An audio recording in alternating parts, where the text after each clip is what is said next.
자, 여러분 안녕하세요. 삐끗 기자입니다. 오늘 오랜만에 어떤 얘기 해볼 거냐면요. 제가 최근에 되게 공들여서 쓴 기사를 부끄럽지만 여러분께 좀 소개를 좀 해보려고 합니다. 특히 오늘 소개해드리려는 기사가 애착이 가는 이유는 다른 기사와는 달리 되게 몇 개월 동안, 긴 시간 동안 데이터를 찾고 취재를 해서 적절한 시기에 보도를 했기 때문에 되게 기억에 남는 기사예요. 어떤 기사냐면 바로 이 기사입니다. 원희룡의 철도사랑 못 믿어온 3가지 이유. 한번 플레이하면서 같이 한번 보겠습니다. 화물차를 대신할 운송수단으로 철도 물류를 되살리겠다는 정부의 청사진이 현실성이 떨어진다는 지적이 나오고 있습니다. 현재 우리나라 전체 물류의 1.5%에 불과한, 그것도 수십 년간 방치되어 온 철도 물류가 되살아날 수 있을지 의문입니다. 전효성 기자입니다. 이번 기사에서 좀 뭘 다루려고 하냐면요. 물류, 그러니까 화물을 실어 나르는 그 물류 시스템에 대해서 다루는 기사예요. 보면은 물류가 2가지 물류가 있어요. 화물차, 덤프트럭 같은 걸로 짐을 실어 나르는 육로 운송, 그러니까 화물차라고 하고, 그리고 두 번째는 화물 열차로 짐을 실어 나르는 이게 철도 물류예요. 사실 우리나라는 철도 물류의 비중이 되게 낮고 덤프트럭을 이용한 이렇게 물류 시스템이 되게 비중이 높아요. 왜 이 철도 물류가 안 되고 있는지 요거를 집중적으로 다루는 기사입니다. 계속해서 보겠습니다. 지난 6일 국토교통부와 건설업계가 시멘트 대란의 해결책을 모색하기 위해 마련한 자리. 시멘트를 나르는 물류체계에 문제가 있다는 지적이 나오자 원희룡 국토부 장관은 장기 구조적 문제라며 철도 물류 대책의 필요성을 언급했습니다. 운송 기사들이 원하지 않는 그런 부분 좀 있나요? 통이 가성비도 있지만 공수단의 총량 제한에 대해서 그게 뭐 아주 장기간 구조적인 문제가 다 되겠네요. 단기적인 수급 문제하고 장기적인 구조적인 문제를 같이 논해가지고 이번 기회에 좀 대책을 세우도록 하겠습니다. 실제 원희룡 장관은 취임 후 철도 현장 곳곳을 찾으며 철도에 대한 높은 관심을 보였습니다. 이 때문인지 국토부는 최근 철도 물류를 5년 뒤 2배 수준까지 높이겠다는 야심찬 포부도 밝혔습니다. 문제는 철도 물류 활성화 방안에 현실성이 있냐는 겁니다. 원희룡 장관이 어느 날 간담회 현장을 가졌어요. 그날 이런 얘기가 나온 거예요. 원희룡 장관이 이렇게 물었어요. 시멘트를, 지방에서 생산된 시멘트를 전국 각각으로 보내는데 이거를 나르는 물류 시스템에는 문제가 없나요? 그랬더니 건설업계 관계자가 뭐라고 하냐면 철송, 그러니까 여기서 말하는 철송이 철도 운송이거든요. 철도 운송이 활성화되지 못한 부분도 있어서 그 부분은 좀 개선이 필요합니다. 이렇게 건의를 했어요. 그랬더니 원희룡 장관이 뭐라고 하냐면 철도 물류라는 그런 장기적인 시스템은 내가 좀 관심 있게 지켜보겠습니다. 이렇게 얘기를 합니다. 그리고 바로 그 다음날 국토교통부에서 이런 자료를 내요. 화물열차 수송량과 속도 대폭 높인다. 철도 물류를 활성화시키겠다는 정부의 방침이에요. 그런데 여기서 핵심은 이거였습니다. 화물 철도를 통해서 물류를 나르는 게 2021년에는 2,600만 톤, 근데 5년 뒤에는 이거를 5천만 톤까지 늘리겠다. 요게 이 자료의 핵심입니다. 근데 저는 딱 알고 있었어요. 너희 철도 물류 그렇게 열심히 하겠다고 하는데 그거 말도 안 되는 거야. 그래서 그 근거를 3개를 찾았습니다. 철도 물류가 안 될 거라는 거. 그 첫 번째 이유부터 하나씩 뜯어서 보겠습니다. 국내 철도 물류의 핵심 기지인 의왕 ICD. 원희룡 장관은 지난해 화물연대 파업 당시 이곳에서 화물차를 대체할 운송수단을 마련할 것을 지시한 바 있습니다. 30년 전 철도청은 늘어나는 육로 운송을 철도 운송으로 대체하겠다며 이곳을 만든 뒤 주요 물류기업에 30년 점용 허가를 내줬습니다.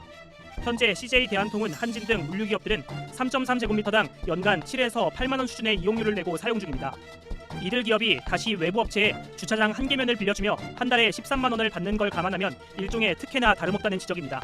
이게 뭐냐면요. 사실 이게 제일 큰 문제인데 의왕 ICD라는 곳이 있습니다. 경기도 의왕시에 되게 큰 철도 물류 기지예요. 좀 대충 그림을 그려보면은 이렇게 넓은 땅이 있어요. 이름이 그냥 의왕 ICD야. 근데 이게 누구 땅이냐면 철도청, 현 코레일 땅입니다. 93년도에 만들었어요. 30년 전이죠. 근데 이거를 의왕 ICD라는 철도 물류 기지를 왜 만들었냐면 경제가 성장하다 보면 당연히 화물들이 많이 옮겨 다니고 그래요. 근데 그 당시에만 해도 고속도로도 많이 없고 또 고속도로를 만드는 기술도 지금보다 떨어졌을 거 아니야. 이제 짐을 실어 나르는데 그거를 다들 화물차에다가 짐을 실어가지고 이렇게 슝슝 다니는 거야. 고속도로에. 몇 톤씩 되는 화물차들이 고속도로를 이렇게 슝슝 달리니까 고속도로도 막히고 고속도로도 쉽게 파손이 돼요. 교통사고 같은 게 나면은 인명피해가 엄청난 거야. 그래서 철도청과 정부가 아이디어를 냅니다. 야, 더 이상 이 화물차에다 짐을 실어 나르지 말고 화물 열차에다가 짐을 실어가지고 다니자. 아이고, 물이 있었네. 화물 열차는 이렇게 레일 위를 달리니까 한 번에 좀 많은 짐을 실어 나를 수도 있고 또 레일 위를 달리니까 좀 안전하잖아. 철도청과 정부가 아이디어를 냅니다. 그래서 의왕 ICD라는 대규모 철도 물류 단지를 만든 거예요. 여기에다가 이제 철도 레일도 이렇게 깔아. 화물 열차가 이렇게 들어오면은 자동으로 짐도 실어주는 크레인도 이렇게 몇 개 들여놓고 막 그래. 이게 진짜 엄청 크게 1993년도에 만든 거란 말이에요. 철도청, 현 코레일이. 근데 문제는 뭐예요? 이런 물류 인프라만 갖춰놓는다고 철도 물류가 잘 되는 게 아니잖아. 이 짐들을 실어서 날라야 될 물류 기업들이 여기에 입주를 해야 돼요. 누구냐? 여러분들이 흔히 아는 택배 회사들. 아주 넓은 부지를 이렇게 빌려줘요. 누구한테 빌려주냐면 CJ 대한통운, 또 한진, 또 롯데, 뭐 이런 여러분들이 많이 들어본 그런 택배 회사들한테 이 땅을 이렇게 빌려줘요. 30년 동안 빌려줍니다. 30년 점용이라고 해요. 우리가 이 의왕에다가 넓은 철도 물류 단지를 만들고 이렇게 자동 트레일러 같은 것도 막 설치하고 인프라를 깔아놨으니까 더 이상 이제 화물차로 짐 실어 나르지 말고 여기서 철도를 잘 이용해가지고 철도로 좀 짐을 실어 나르자. 요게 의왕 ICD의 구조도입니다. 의왕 ICD가 1993년도에 만들어졌어. 만든 이유, 철도 물류를 활성화하기 위해서 운영 방식, 물류 기업들에게 땅을 빌려줘요. 이거를 30년 점용이라고 합니다. 땅을 빌려주는데 비용을 되게 적게 받아. 요 땅을 조금 싸게 빌려줬단 말이야. 그러니까 임대료를 적게 받는 거죠. 근데 문제는 뭐야? 철도 물류를 열심히 하라고 혜택을 줬는데 물류 기업들이 혜택은 받고 철도 물류는 안 하는 거야. 요런 내가 제보를 받은 거예요.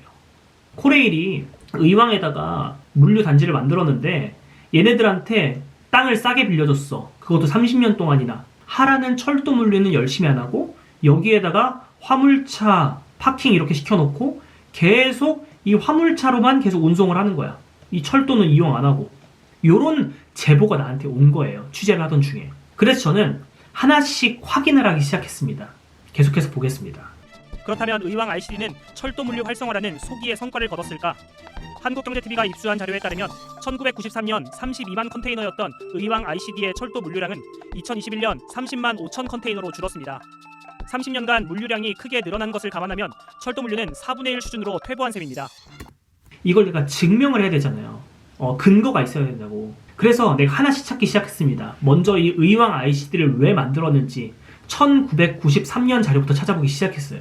1993년도 보도자료예요. 의왕 ICD, 의왕 내륙 통관기지 개장이라고 나오는데 수출입하는 화물에 철도 직송 부담률을 확대하고 수송 애로를 파악해서 철도 정책에 적극 반영하겠다고 말했음. 의왕 ICD가 철도 물류를 활성화하기 위해서 만들었다는 자료를 1993년 자료를 통해서 확인을 한 거예요. 자, 물류 기업들에게 땅을 빌려주고 이 땅을 빌려주는 비용을 되게 적게 받았다는 자료들 확인해야 되잖아요. 어떻게 확인했냐? 1993년도부터 2021년까지 약 28년 동안 의왕 ICD에서 얼마나 화물, 철도 화물이 오고 갔는지 한진, CJ 대한통운, 세방 이런 물류 기업들이 요 넓은 땅을 이용하면서 얼마나 이 화물차를 이용을 했는지 그리고 돈은 얼마나 냈는지 요 자료를 통해서 확인한 거예요. 요 자료들이 되게 숫자가 많은데 요걸 다 정리해서 나누기 해보고 막 그러니까 요런 결과가 나오더라고요. 한진, CJ 대한통운, 세방 이런 민간 물류 기업들이 철도청 부지를 30년 동안 점유하고 있으면서 의왕이라는 알짜 토지에 한 평을 1년 동안 쓰는 비용이 요 금액이라는 거예요. 엄청 적은 금액이야.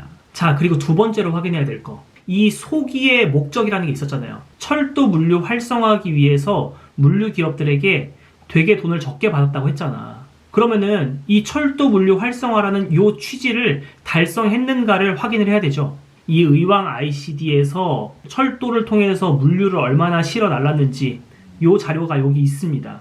그래서 요걸 표로 그려보니까 그때 당시에 32만 컨테이너를 실어 날랐어요. 철도를 이용해서. 이게 2008년까지 쭉 올라가요. 많이 올라갔습니다. 62만까지 올라갔네. 근데 이때부터 역성장을 시작하더니 지난 2021년 되니까 30만 5천. 1993년보다 후퇴한 거예요. 우리나라 전체 물류량, 그것 중에서 철도가 분담하는 비율이 93년도만 해도 6.4%였는데 의왕 ICD가 30년 동안 방치된 결과 2021년에는 1.5%밖에 안 되고 있는 거예요. 다 확인했죠? 1993년부터 2021년까지 의왕 ICD 수송 현황 자료를 받았어요. 되게 친한 국회의원실한테 부탁을 해가지고 의왕 ICD의 물류 현황이랑 1년 동안에 내는 토지 사용료가 얼마인지 알려주세요 라고 국회의원실에 요청을 해가지고 그 국회의원실이 코레일을 통해서 받아서 저한테 준 거예요. 그러니까 결과적으로 그 얘기예요. 원희룡 지금 국토부 장관 그리고 현재 국토교통부에서 철도 물류 우리가 열심히 할 거예요 라고 말을 하지만 우리나라에서 제일 철도 물류를 많이 하는 곳이 이 모양 이 꼴인데 혜택은 줄 만큼 다 주고 철도 물류 활성화라는 소기의 성과도 못 거뒀는데 그 의왕 ICD는 그대로 방치해두면 철도 물류 활성화가 되겠습니까? 장관님? 이렇게 물어보는 기사인 거예요. 근데 더 심각한 문제가 이제 나옵니다. 더 큰 문제는 올해 6월이 물류업체의 의왕 ICD 30년 점용 계약이 끝나는 시점이지만 계약 기간을 놓고 코레일과 물류기업 간 갈등이 있다는 점입니다. 물류기업들은 의왕 ICD 입주 초기 1, 2년의 시간이 소요된 점을 언급하며 이만큼의 유예 기간을 달라고 요구하는 상황입니다. 때문에 점용 계약 만료가 2달 앞으로 다가왔지만 아직 다음 입주 기업을 모집하는 입찰 공고도 내지 못한 것으로 알려졌습니다. 올 6월까지가 마무리인데 그 화주들은 한 2년 정도 더 점용했으면 하는 의왕 ICD 맨 처음 개장이 저보다 좀 한 1, 2년 정도 늦게 개장을 해서 이건 또 무슨 얘기냐면요. 93년도에 만들었는데 내가 아까 말했죠. 요거 30년 동안 이 물류 기업들한테 이 땅을 점용할 수 있도록 이제 허가를 내줬다고. 2023년도에 끝나요. 올해 6월 달이 계약 만료 시점이에요. 혜택은 주긴 줬는데 물류 기업들이 혜택은 받고 철도 물류는 안 했다고. 철도청 입장에서, 현 코레일 입장에서 얘네들 쫓아내야 돼요. 얘네들이 하라는 철도 물류는 안 하고 여기 그냥 화물차 주차장으로 쓰면서 계속 화물차로만 짐을 실어 나르니까. 심지어 이제 계약기간이 이제 끝나가니까. 근데 내가 아무리 검색을 해봐도 입찰 공고가 안 뜨는 거야. 딱 2달 앞으로 이 만료 시점이 다가왔는데 입찰 공고가 철도청, 그러니까 코레일 홈페이지를 아무리 찾아봐도 입찰 공고가 안 나오는 거야. 그래서 내가 국토교통부에 전화를 해봤어요. 이제 30년 점용 계약이 이제 끝나가지고 나갈 시점이 되는데 왜 입찰 공고가 안 떠요? 실토를 하는 거예요. 어떻게 됐냐면 6월이 계약 마무리인데 화주, 그러니까 이 물류 기업들 말하는 거예요. 이 물류 기업들이 그렇게 주장을 한다는 거야. 이 93년에 뭐 계약서를 쓰긴 썼는데 입주 초기에는 이 시스템이 제대로 안 만들어져 가지고 우리가 제대로 장사를 못 했어요. 좀 유예 기간을 주세요. 한 1, 2년 더 씁시다. 이렇게 얘네들이 철도청한테 주장을 하고 있는 거야. 염치도 없는 거지. 이용료 적게 내면서 하라는 철도 물류는 안 하고 계속 화물차로만 실어 날랐으면서 우리 초반에 장사 못했으니까 1, 2년만 유예기간 주세요. 이렇게 얘기를 하고 있는 거예요. 이 철도청과 이 철도청을 감독해야 될 국토교통부는 얘네들을 빨리 내쳐야지. 30년 동안 봐줬는데 철도 물류 안 했는데 지금 1, 2년 더 준다고 철도 물류 열심히 하겠어요? 안 하지. 똑같이 하겠지. 전화 받는 담당 과장이 이렇게 얘기하는 거예요. 화주들이 좀 방을 못 뺀대요. 시간을 좀 달라는데 그래서 좀 협상을 하고 있습니다. 이렇게 얘기하고 있는 거예요. 의왕 ICD가 30년 동안 방치됐고 여기에 추가로 1, 2년 더 방치가 될 상황인 거죠. 진짜 한심한 거야. 자, 그리고 두 번째, 이 철도 물류 활성화 계획이 왜 현실성이 없는지 그 두 번째를 한번 들여다볼게요. 국토부가 철도 물류 활성화를 위해 도입하겠다는 장대 열차도 현실성이 떨어진다는 지적이 나옵니다. 장대 열차란 기존 33량인 화물칸을 50량까지 늘린 것으로 KTX보다 2배 정도 긴 화물용 열차입니다. 한 번 오갈 때 17량에 해당하는 화물을 더 실어 나를 수 있으니 철도 물류의 효율성도 높아진다는 게 국토부의 구상입니다. 문제는 기존 철도 승강장이 33량을 기준으로 설계돼 있어 50량 열차가 서기엔 턱없이 짧다는 점입니다. 때문에 철도 승강장을 길게 개량해야 하는데 예산에 권한을 쥔 기획재정부는 이 사업을 이미 수차례 반려한 바 있다는 겁니다. 철도 물류의 효율성이 낮아 추가 비용을 투입하는 게 돈 낭비에 가깝다는 이유로 풀이됩니다. 제가 아까 말씀드렸던 이 철도 물류 산업 육성 계획. 근데 여기에 어떤 얘기가 있냐면 장대 열차라는 게 있습니다. 이 철도 물류를 활성화하겠다는 방안으로 국토교통부가 장대열차라는 거를 도입하겠다. 이런 얘기를 써놨어요. 이 장대열차라는 개념이 뭐냐면요. 기차 노선이 있고 고리를 달고 다음 열차 뭐 이렇게 있겠죠. 33량이에요. 한 번 다닐 때 이 33량이 다녀요. 이거를 국토교통부가 늘리겠다는 거야. 17개를 더 달겠다는 거예요. 요 17개에 대한 화물을 한 번 나를 때 더 싣고 다닐 수 있으니까 효율성이 높아지지 않겠어? 요게 장대열차예요. 근데 이게 말이 안 되는 게 뭐냐면요. 전국에 있는 이게 철도 여기 진짜 많잖아. 전국에 수십 개란 말이야. 여기에다가 짐을 이렇게 실어 나를 수 있는 이제 플랫폼이 있을 거 아니야. 우리 지하철 타면 승강장처럼 33량에 맞춰서 플랫폼이 이렇게 여기까지만 설정이 돼 있어. 여기에 짐을 실을 수 있는 승강장이 없다는 거야, 지금. 이 몇 톤짜리 화물들을 여기에 실어야 되는데 손으로 나를 수도 없고 이 플랫폼이 없으면은 이 17개 칸은 그냥 빈 걸로 다녀야 돼요. 그래서 정부가 어떤 계획을 세우냐면요. 여기 이제 이 33량이 기준이었던 이 플랫폼을 추가로 이만큼 늘리겠다는 거예요. 이만큼 확장 공사를 하겠대. 근데 우리나라 철도 승강장이 한두 곳도 아니고 전국에 수십 곳인데 이 17개 칸으로 벌어들이는 효율성보다 전국에 있는 철도 플랫폼을 다 바꾸는 이 비용이 훨씬 몇십 배 더 들어요. 예비 타당성 조사 이런 거 다 해보니까 기획재정부가 그거 효율성 없어 라고 말을 한 거라고. 몇 번씩이나 기획재정부한테 반려가 됐던 사업을 또 가져온 거라고. 말도 안 되잖아. 철도가 연결이 되고 이랬을 때는 장대열차가 필요하지만 그럼 있잖아요. 그만한 물량들이 있습니까? 지금도 물량이 없어가지고 그러는데 물량 확보를 어떻게 한다는 얘기인지 그걸. 내가 그래서 어떤 교수님한테 자문을 구했어요. 요 문제에 대해서. 그랬더니 이렇게 얘기를 하는 거예요. 33칸도 지금 화물을 못 채운대. 50칸으로 늘려가지고 플랫폼을 만들면 뭐해? 지금도 화물 열차가 텅텅 비어서 다니는데 50칸으로 늘리면 그 짐은 어디서 나옵니까? 이 얘기하고 있는 거예요. 국토부와 코레일은 장대열차 도입에 필요한 예산과 관련해 기재부와의 협의를 이어가겠다는 방침입니다. 다만 최종적으로 기재부의 예산 심의를 넘지 못한다면 코레일 자체 예산을 써서라도 승강장 개량을 추진한다는 게 국토부의 입장입니다. 코레일은 지난 2015년부터 7년 연속 적자를 이어오고 있는데 이 기간 누적 적자액만 2조 4천억 원에 달합니다. 물류부문 적자만 70%를 차지하는 상황에서 자체 예산을 들여 추가 시설 투자에 나선다는 건 현실성이 떨어집니다. 의왕 ICD와 기존 철도 물류 시스템부터 효율화 작업을 거친 뒤 신사업을 추진해야 한다는 지적이 나오는 이유입니다. 방금 요 장대열차에 대한 거의 연장선이기도 한데 17칸 장대열차를 만들기 위해서 여기에 짐을 실어줄 이 17칸짜리 플랫폼을 늘리는 거. 기획재정부가 예산의 키를 쥐고 있는 기획재정부가 이걸 거부했어요. 내가 그래서 국토부랑 코레일에 전화를 해봤어요. 근데 기획재정부가 이미 이거 몇 번 이 장대열차 관련해서 플랫폼 연장하는 거 이거 몇 번 거부한 거 아니에요? 이제 실토를 하는 거예요. 국토부 관계자랑 코레일 관계자가. 맞습니다. 기획재정부에서 몇 번 튕긴 사업은 맞아요. 근데 이번에는 장대열차 꼭 할 거고 기획재정부에서 통과를 안 시켜주면 코레일 자체 예산을 써서라도 이 플랫폼 확장하겠습니다 라고 말을 하는 거예요. 근데 말이 안 되는 게 지금 코레일은요 7년 연속 적자, 그러니까 적자를 본 금액만 2조 4천억 원인데 2조 4천억 원 적자 중에서 철도 물류와 관련한 적자가 70%예요.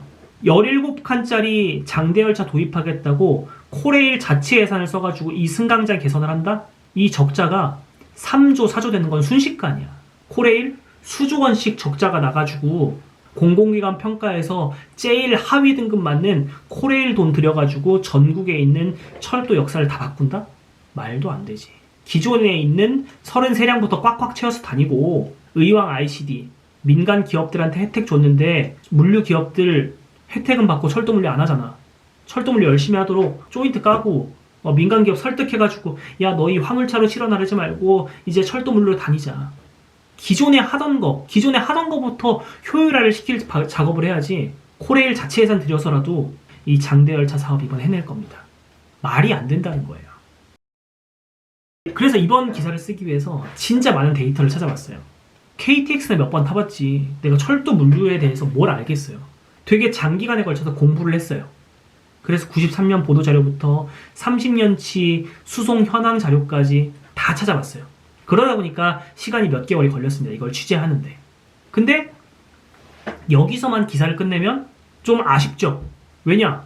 그럼 국토부는 이렇게 얘기할 수 있어요. 아, 그래요. 맞아요. 의왕 ICT 방치한 거 맞고 장대열차 안 됐어요. 아, 근데 이번에 진짜 할 거라니까요. 우리 이번에 진짜 열심히 해가지고 철도 물류 일단 2배로 만들겠습니다. 그래서 내가 얘네들이 못 빠져나갈 데이터를 또 하나 갖고 왔습니다.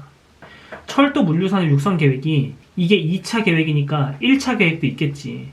국토교통부가 발표하는 이런 장기 계획, 장기 철도 물류 계획을 몇 개 뒤져봤어요. 마지막 부분을 엔딩을 이렇게 달았어요. 철도 화물 분담률을 전체의 18.5%까지 올리겠다. 2020년까지 철도 화물 비중을 10%까지 높이겠다. 지난 12년간 여러 차례 지켜지지 못한 국토부의 철도 물류 활성화 다짐, 이번에는 이뤄낼 수 있을지 주목됩니다. 한국경제TV 전유성입니다. 정부에서는요, 이런 중장기 계획들을 되게 주기적으로 발표를 합니다. 근데 이 계획에서 번번이 철도 물류를 뭐 몇 %까지 올리겠습니다. 전체의 18%까지 올리겠습니다. 뭐 5년 뒤에 2배까지 올리겠습니다. 이런 계획을 주기적으로 계속 발표하는데 싸그리 다 실패했어요. 야, 니네 이번에 열심히 한다고 말하지? 근데 10년 전 데이터 보니까 실패했어.